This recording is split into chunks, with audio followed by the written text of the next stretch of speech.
Carlos gana $122,000 al año trabajando como desarrollador de software en San Francisco. Tiene 6 años de experiencia, un puesto estable en una empresa respetable y una trayectoria profesional que, desde fuera, parece sólida. En teoría le va bien, mejor que a la mayoría, pero su apartamento de una habitación le cuesta $3,400 al mes, y no es ningún lujo. Es una unidad pequeña en un edificio que no se ha renovado desde finales de los años 80, con estacionamiento en la calle que le obliga a mover el coche cada 72 horas para evitar multas. Solo en renta, Carlos gasta $40,800 al año. Después de impuestos federales, estatales de California y aportes obligatorios como FICA, de esos $122,000 le quedan aproximadamente $84,000 netos al año. Y casi la mitad de ese dinero desaparece automáticamente en manos de su arrendador antes de que compre un solo alimento.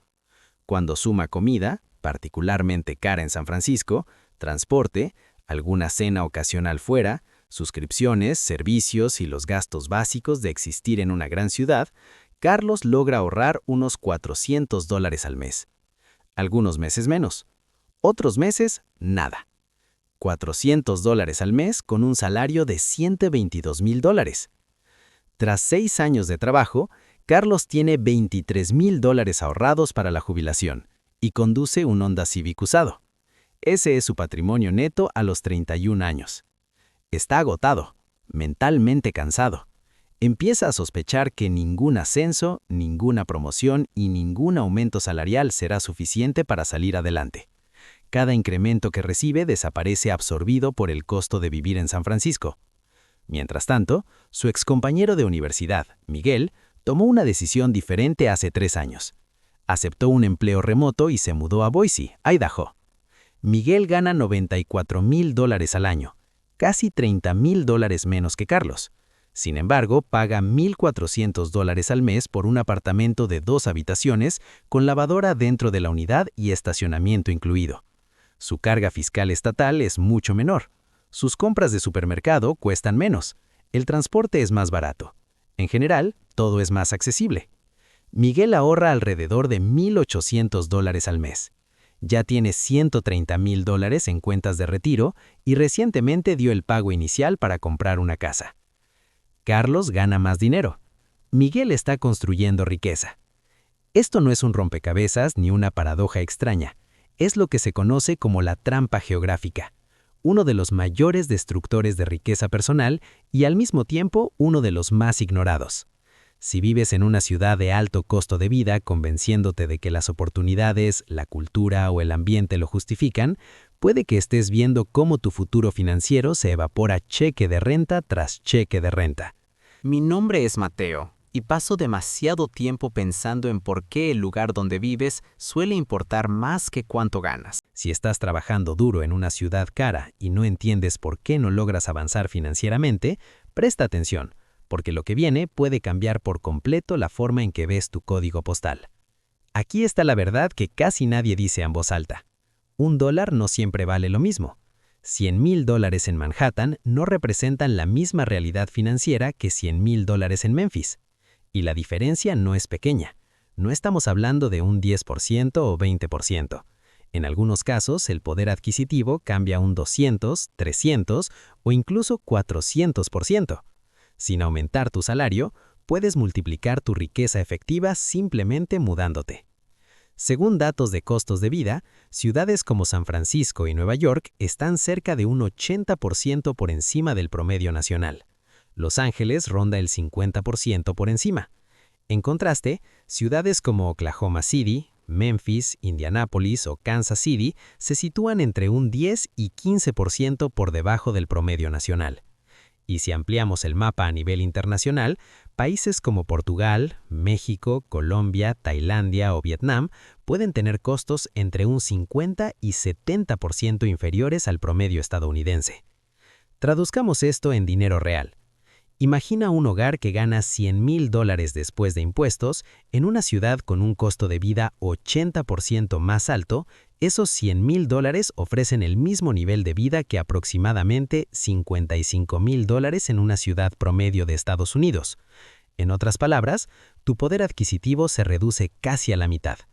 Pero en una ciudad con un costo de vida 20% inferior al promedio nacional, esos mismos $100,000 equivalen a lo que comprarían $125,000 en otro lugar.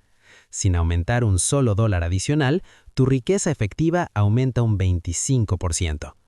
La diferencia entre vivir en San Francisco y vivir en una ciudad más barata no es marginal, es transformadora.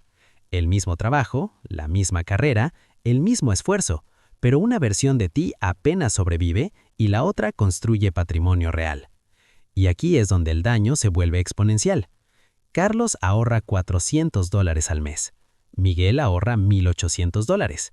Supongamos que ambos invierten en fondos indexados con un rendimiento promedio del 8% anual. Después de 20 años, Carlos tendría aproximadamente $236,000. Miguel tendría alrededor de $1.06 millones. La diferencia supera los $800,000. Miguel no ganó más dinero, no eligió mejores inversiones, no trabajó más duro, no tuvo más suerte, simplemente vivió en un lugar más barato. Esa diferencia de $800,000 equivale a unos $40,000 anuales en riqueza futura que Carlos sacrifica por su ubicación. Ese es el costo real de su código postal. Lo que hace que la trampa geográfica sea especialmente cruel es que las ciudades más caras suelen parecer las más necesarias. San Francisco tiene los trabajos tecnológicos, Nueva York concentra las finanzas, Los Ángeles domina el entretenimiento. Durante décadas, estas ciudades convencieron a generaciones enteras de personas ambiciosas de que era obligatorio estar ahí para tener éxito. Y para algunos perfiles, en ciertos momentos de la vida, eso era cierto. Si tienes 24 años y buscas entrar al capital de riesgo, probablemente necesites pasar tiempo en San Francisco. Si estás construyendo una carrera en Wall Street, Manhattan sigue siendo difícil de evitar al inicio. Las redes presenciales importan. Pero lo que muchos no han notado es que esa prima de ubicación lleva años desmoronándose, y la pandemia terminó de acelerar todo. El trabajo remoto cambió las reglas del juego. Hoy, una porción significativa del trabajo profesional se realiza desde casa. Empresas que antes se resistían ahora aceptan esquemas híbridos o totalmente remotos. El número de ofertas laborales con opción remota se multiplicó varias veces desde 2019. La tecnología, el sector que más justificaba el costo de San Francisco, se ha descentralizado. Grandes empresas permiten trabajar desde casi cualquier lugar. Lo mismo ocurre en consultoría, marketing, finanzas y la mayoría de los trabajos basados en conocimiento. La vieja asunción era simple: tenías que vivir donde estaban los empleos. Esa asunción ya no es universal, ya no es cierta. Y cada día que permaneces en una ciudad cara para un trabajo que podrías hacer desde cualquier lugar, estás pagando un impuesto que ya no compra lo que compraba antes. Ahora llevemos esto un paso más allá: el arbitraje geográfico internacional. Aquí es donde los números se vuelven verdaderamente transformadores. Cada vez más personas trabajan de forma remota para empresas de Estados Unidos o Europa, mientras viven en países donde su dinero rinde 3, 5 o 10 veces más. El costo mensual promedio para una persona sola en Lisboa ronda los $1,400, en México unos $800, en Medellín cerca de $700, en Chiang Mai $600 y en algunas ciudades de Vietnam alrededor de $500. Imagina a alguien que gana $80,000 al año de forma remota. Tras impuestos federales le quedan unos $62,000 netos o $5,200 mensuales. En San Francisco, con $3,400 de renta y otros $2,000 en gastos, esa persona no ahorra nada o incluso retrocede financieramente. En una ciudad de bajo costo, con $500 mensuales de gastos totales, puede ahorrar $4,700 al mes. Esos son más de $56,000 al año, más del 70% de su ingreso bruto. A ese ritmo, la independencia financiera llega en menos de 10 años. No por ganar más, no por especular, no por suerte, simplemente por mudarse. Esto no es teoría. Decenas de miles de personas ya viven así.